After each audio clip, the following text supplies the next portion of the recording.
All right, everybody, welcome live to my YouTube page once again, and we've got breaking news. We had to get an urgent emergency video out immediately. That's because the Philadelphia Eagles have fired head coach Doug Pederson. No, it's not Black Monday, but they fired him anyway. So I thought of no one better to join us here live on Paul Boygren Esden Jr.'s YouTube page. Make sure you hit subscribe. Then Glenn Erby, managing editor for the Eagles Wire, and we bring him on. We've had him on the Jet Zone podcast before, but now it's time to jump over to video. Glenn, I got to be honest, it's not Black Monday, but what happened? How did Doug Pederson get fired now as opposed to last week, and how surprising was it? I think it's just a week too late. It's not surprising from the information we got and the reports we got. I believe they had their initial meeting on Tuesday after the initial the Black Monday situation where he and Howie Roseman addressed the media together. I believe he met with Jeffrey Lurie on Tuesday. They discussed some coaching changes, some different things with the offenses. Lurie was, I guess, he left the situation heated, said we'll do it again in a week after a week of evaluating things and listening to, the proposals Peterson made for his staff. I think they just felt it best, both parties felt best to part ways. Lurie got what he wanted, and I think in some ways the head coach got what he wanted as well. So let's dive into that, because heading into that Week 17 game, which was at that point meaningless, so to speak, for the Eagles in terms of playoff aspirations, but on the other side, Washington with the win won the NFC East. Jay Glazer reported that the Eagles, Doug Pederson entered the game, quote-unquote, safe of that Week 17 game. How much of that played a factor in it? Because there was a lot of controversy across the NFL for Peterson's decision to switch Sudfeld and Jalen Hurts in what was a 3-point game that could have been tied, and certainly was a game in that fourth quarter. How big of a factor was that, and kind of the outcry on social media and from the NFL?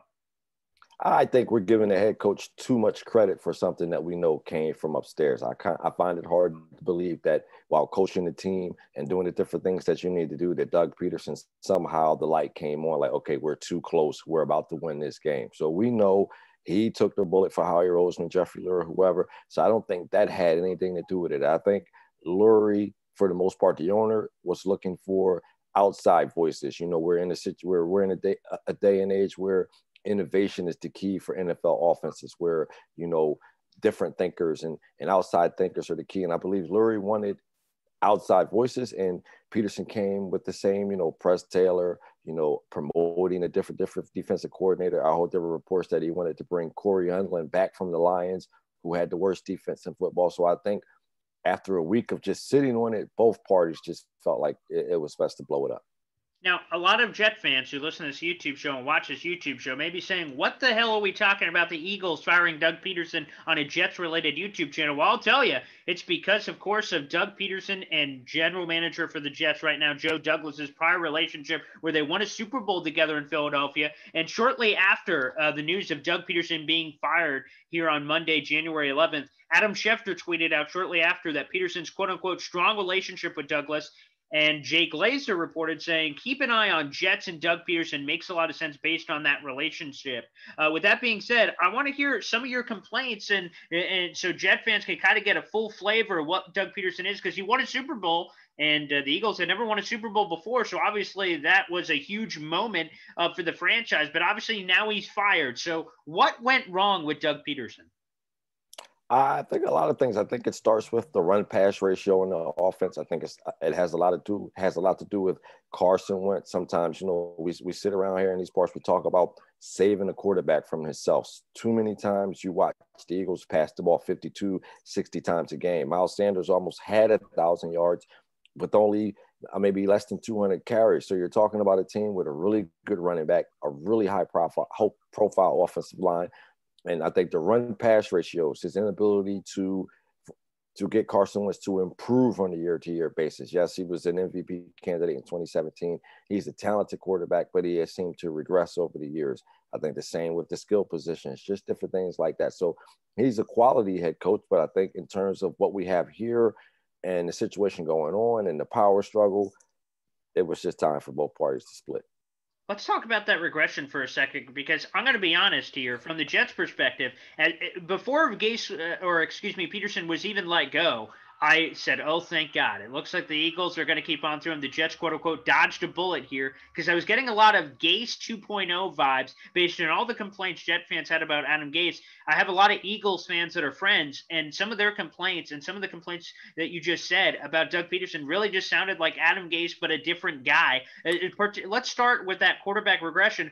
Carson Wentz, as you said a couple of years ago, was an MVP candidate, and he seemingly regressed to, I don't even know what to call it, this year. So what was the problem with the regression?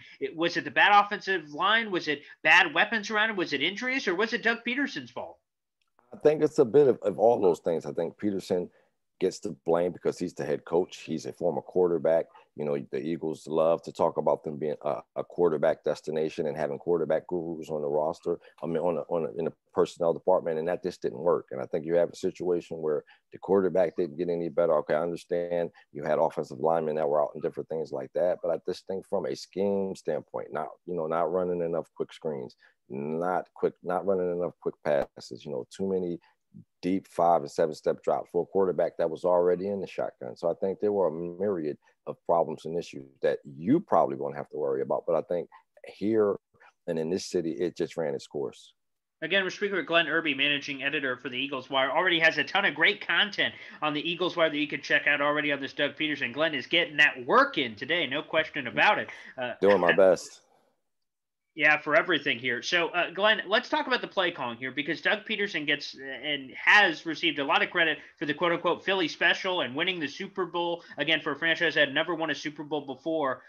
So both the good and the bad here. How good of a play caller is Doug Peterson, and has there been any struggles in that department with him as a head coach beyond just the ratio? I think he's a really good play caller. I believe he knows what he's doing. Knows what he's doing. He knows how to put plays together. I think just this year in the situation, you have a situation where Wentz maybe wasn't as athletic as Hurts was, and so Hurts does a good job of escaping pressure, getting outside the pocket. And I think a lot of the times you had a situation where Carson Wentz would change plays. So I think that went into some of the frustration with both parties. I think Peterson does a really good job of calling plays when you have a quarterback like Hurts, or even going back to Nick Foles, and you have guys who will, approach the check down the way he wants, drop the ball off, take the read. That's given his offense for the most part works. It's just when he gets away, and it's only a Wentz thing, when he gets away from a solid run pass ratio where he's dropping back 60 times a game and maybe only running the ball 15. In the first 10 plays of the game are those successful runs. So you get to scratching your head like, well, why? How come the Eagles have only run the ball 4 times down the stretch? So it's just frustrating things like that. Let's talk about the quarterback for a second, and two different things here. First off, so Doug Pederson had this quote, and you'll know it better than me, from earlier in the year when Carson Wentz was struggling. He said, I can't play Jalen Hurts. That would send the wrong message to the team, basically. Correct. And then the Eagles continued to lose, and eventually puts in Hurts, and he has an immediate impact, an immediate splash for the Philadelphia Eagles from the outside looking in. And a lot of us on the outside said, well, what took so long? Why didn't he go to Hurts? Should he be credited from a loyalty standpoint of sticking next to his guy, or not adapting and going with the guy that he maybe should have a few weeks before? I think it's a little bit of both. I think you can give him credit for being able to put Hurts in, and I think part of the switch was about saving his job. So you put Hurts in, and you show the owner and the GM that, okay, I'm a good head coach. I just need a quarterback that'll run my system, the way I prefer it. So I think part of the switch was him saving his job, and the other part of the switch was he really didn't think he was ready in the beginning. So I think at the end, when he finally took Wentz out, it was just about, saving his job, trying to save his season. I think if the Eagles had been eliminated from the playoffs earlier, he might have made the switch earlier. All right, let's go to this. Now, a lot of Jet fans, again, this looks like it's very possible. Adam Schefter has mentioned it, Jay Glazer, based on that relationship. Perhaps he can immediately jump into the head coaching mix for him to be interviewed by the New York Jets. And one of the compelling cases, of course, will be that Super Bowl run and that Super Bowl championship. But a fear among Jet fans just early on here, because, again, we're recording this literally just a little bit after the news has broken here, is that Mike McCarthy had a Super Bowl ring and he went to Dallas and things haven't been so great there in year number 1. How responsible is Doug Pederson for the Super Bowl championship and the magical run? And how much, I guess, leash should that provide him, not only from the Jets, but any team looking back saying, well, I did win a Super Bowl?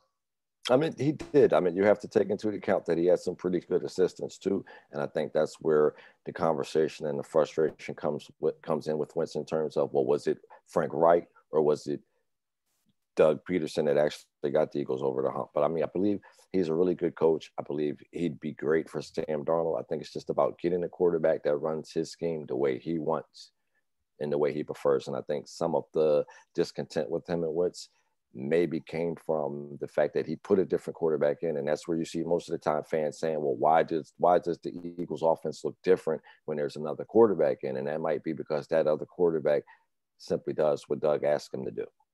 All right, just a couple more before we get you out of here, Glenn. Again, talking about this Doug Pederson news and how it could potentially relate to the Jets here. If you had to give me all the good things, let's try to end on a positive note here from a Jets fan perspective, potentially embracing this. What are the good things Doug Pederson has shown as a head coach?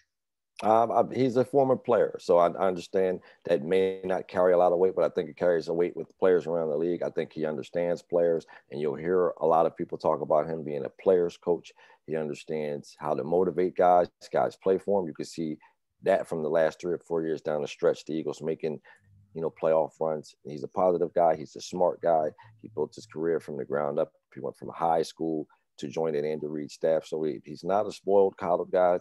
He just wants to, get things done. I think he wants to do it in his own terms. And I think today was about him not being able to pick his own coaches, build his own relationships, and things fell apart from there.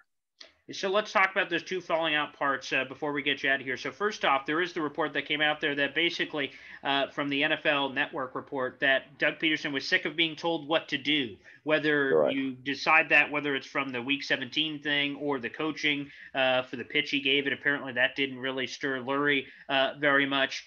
What do you take from that? Is that a positive thing that people should, other teams should look at that if they're going to Pederson potentially here of like, oh, he doesn't want to be told what to do? Could that be seen as a positive or a negative? I think it's more of a positive. I think, like, for instance, a situation with Tim and Joe Douglas, both blue collar guys, both think the same. It's a situation of give and take. You ask me what I want, I'll help you. I think with Roseman and especially Lurie, you have a situation where last year he felt like he had staff coming back 2 days later with reporting that's not the case. So I believe that was a call from up. I believe the situation with Wentz could have been either the owner or the GM saying to stick with him. So I think you have a situation where a lot of moves, whether it be personnel, scheme, coaches, were made, and they were not necessarily his ideas. So I think that's why you have a situation where both parties were okay with splitting.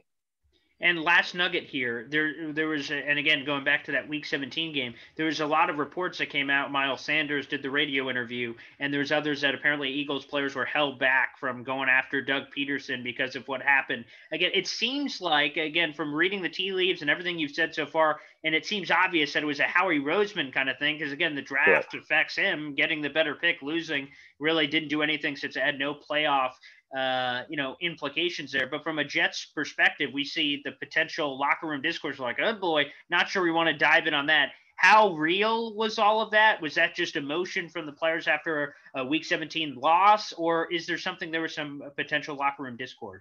No, I think that was just more of emotion. I think you had the actual team leader, Jason Kelsey, Brandon Graham, and a few guys actually come out and say they were aware that Sudfeld will play. They were aware that, you have a guy who's been in the league 4 years. I don't think he's taken a regular season snap until that point.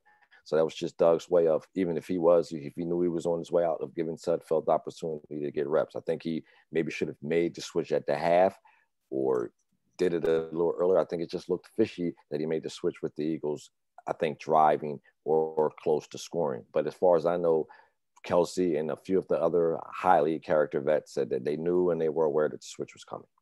All right, Glenn, before we get you out of here, tell people where they can follow you, where they can hit you up, and read more about this, because you already have an article out on the potential of Doug Pederson in the New York Jets.